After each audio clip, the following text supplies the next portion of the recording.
munaasabad lagu dhaarinayay xubno ka mid noqonaya mudanayaasha baarlamaanka maamulka koonfur galbeed Soomaaliya oo ay ka soo qayb galeen madaxweynaha maamulkaasi iyo golihiisa wasiirada iyo waliba golaha odayaasha dhaqanka iyo marti sharaf kale ayaa waxa ay ka dhacday madaxtooyada maamulkaasi koonfur galbeed Soomaaliya ee magaalada Baidoa waxaana kulanka maanta lagu dhaariyay 82 xubnood oo ka mid noqonaya golaha wakiilada maamulka koonfur galbeed Soomaaliya iyagoona ku dhaartay in ay daacad u noqonayaan qaab dhismeedka maamulka koonfur galbeed Soomaaliya ee 6 gobol uu ku dhisan yahay waxaan ku daaranayaa magaca Ilaahay waxaan ku daaranayaa dalka dadka diinta dastuurka koonfur galbeed Soomaaliya ku daaranayaa magaca Ilaahay wallahi billahi wabillahi tawfiiq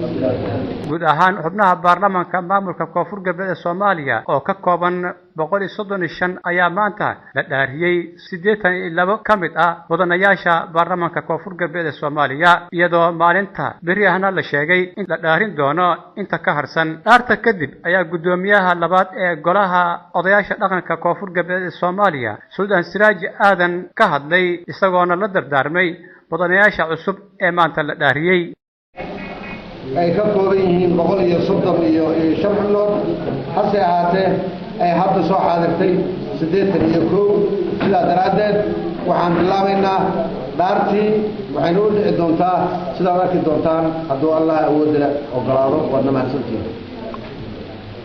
ugu dambeyntii ayaa munaasabada dhaarta waxaa hadallo dardaar ah oo dhinacyo badan taabanayay ka soo jeediyay madaxweynaha maamulka koonfur galbeed Soomaaliya mudane Madoobe Nuuno Maxamed ilaa hadalkiisa deegaanka sidoo xildhibaan waaye sida nidaamka sheegow qaybteen ka horeeyay in tirada badan ay timaadii meelo kala in la dhaariyo xaq waaye xubnaha banaanka ruuxa ama dadka la jiraan oo wali haadirana si degdeg ah in la dhaariyo beeraha dhiman tiradana in habid biyaayona dadka aragtay ahaan am saamiixan deeri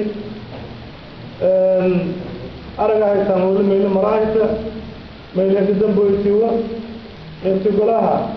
garsoorka yani heri tiirka dowladda koonfur galbeed Soomaaliya يانا مرضى إن شاء الله تعالى والمقعدونا كدبنا برلمان كان سهل لها كان تفضيو يلا هالشيء دونا هدي له هلا كنجدا سداسة كتبنا استرقوا دون تدسنا دولة كفر قلبي تاس هدي أنا كقولي وصعبتان دولة دم ودسني وشعب كدسني وده كدسني كشال كويه اللي تقبل وجاك حاضر كأي ميلون dadka Ismaaciil kooy dadku arag kooy dadku kooy gada dadku kooy shabeellaha hoose dadku kooy boqol iyo Baidoa dadkiiba ka jaraan golihii guurtada ka jaraan golihii wasiirada ka jaraan golihii baarlamaanka ka jaraan shaqaalihii dawladda shaqo-sugiyaal la hoggaan xoghaynta tijaarta ciidamada kamidayeen